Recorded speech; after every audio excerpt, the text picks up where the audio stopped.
जिस तरीके का माहौल इस समय देश में बना हुआ है,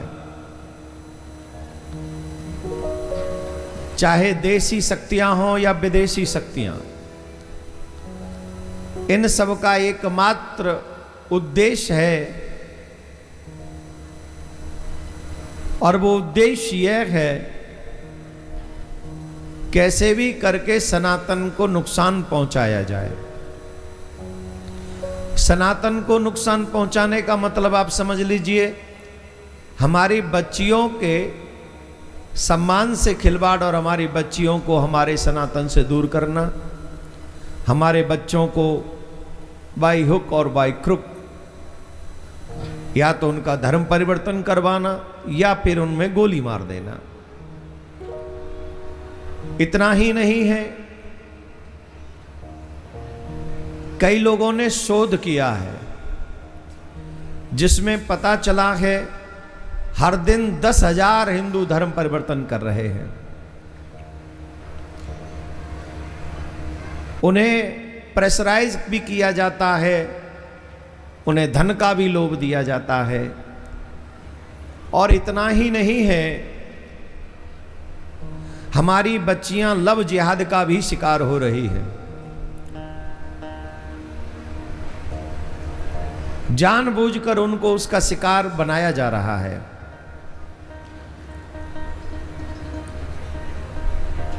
ये सब हमारे सनातन को कमजोर करने के लिए, सनातनियों को मिटाने के लिए कौन कर रहा है ये सब जानते हैं।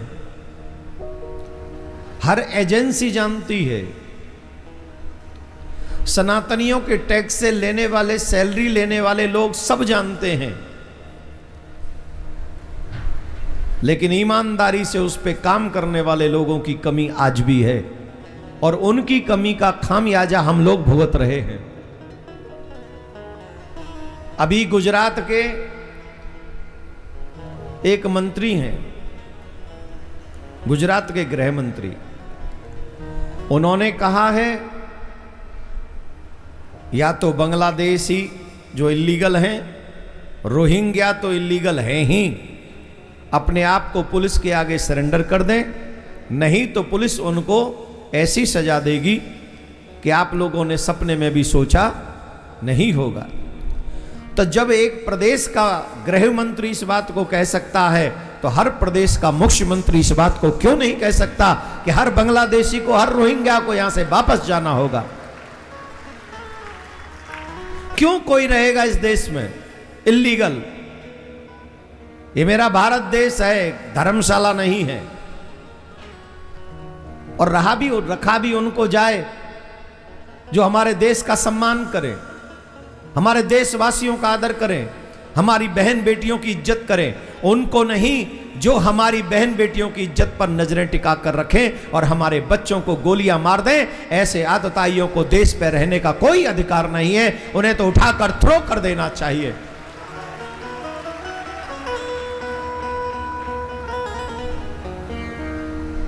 आज विषम परिस्थितियां हैं हमारे देश में। कसाब को न्याय मिल जाता है, कृष्ण को न्याय नहीं मिलता है हमारे देश में। कसाब के लिए हमारे हिंदू ही वकील खड़े हो जाते हैं और कृष्ण के अगेंस्ट भी हिंदू ही वकील खड़े हो जाते हैं। और वो 4-5 वकील ही हैं, मैं उनका नाम नहीं ले सकता, पर पता नहीं उन्होंने किससे कसम खा रखी है, कितनी सैलरी ले रखी है। उन्होंने कसम खा रखी है कि हमें हिंदू धर्म के ही अगेंस्ट बोलना है और लड़ना है। हे सनातनियों, अगर चाहते हो हमारा देश सुरक्षित रहे, अगर चाहते हो हमारे सनातनी बच्चे सुरक्षित रहें, तो इस समय एक ऐसी मुहिम चलानी चाहिए जिस मुहिम का उद्देश्य होना चाहिए हमारा भारत ऐसा भारत बने जहां सनातनियों के लिए हजारों वर्ष तक कोई भी असुरक्षा दिखाई न पड़े। ऐसे भारत का निर्माण हो।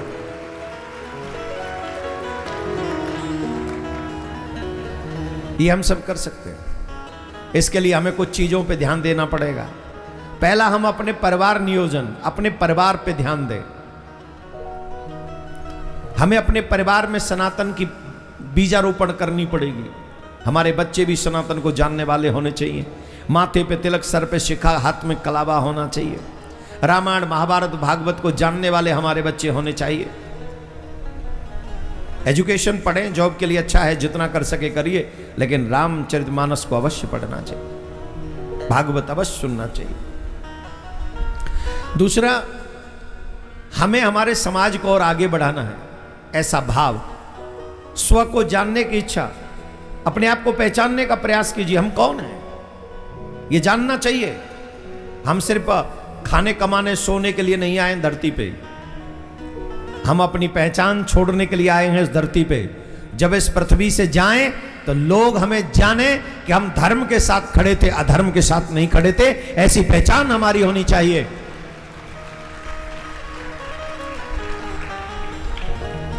ये पानीपत एक ऐसा स्थान है जहां अभी से नहीं, प्रारंभ से ही लड़ने की स्वभाव रहा है, और लड़े भी धर्म के साथ हैं, अधर्म के साथ कभी नहीं लड़े पानीपत वाले।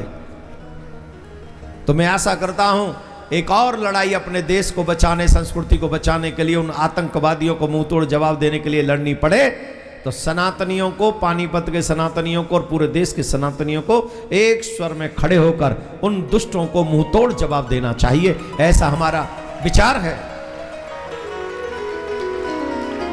राधे राधे बोलना पड़ेगा, जोर से बोलना पड़ेगा। तो लव जिहाद हो, धर्म परिवर्तन हो, इन सब चीजों पे विशेष फोकस हमें हमारे बच्चों के ऊपर ध्यान देना चाहिए। हमारे घरों में लोग बाइबल बांटने पहुंच जाते हैं, हॉस्पिटलों में पहुंच जाते हैं। हाँ या ना? जवाब दो, जोर से बोलो। हम गीता बांटने क्यों नहीं पहुंच जाते? कह दो उनसे, तुम हमारी गीता ले लो, हम तुम्हारी बाइबल ले लेंगे। हैं? क्या? हाँ, हम तो चाहते हैं कि सरकारी स्कूलों में गीता पढ़ाए। जब कोर्ट में कसम खिलाई जा सकती है गीता की, जेल में कैदी पढ़ सकता है गीता, तो ऐसा रास्ता क्यों नहीं बनाते कि स्कूल में पढ़ा दो गीता, तो जेल में कैदी ही न जाए और कोर्ट में कोई अपराधी ही न पहुंचे। अगर हमारे बच्चों को गीता, रामायण ये स्कूल में पढ़ा दी गई होती, हम गारंटी से कहते हैं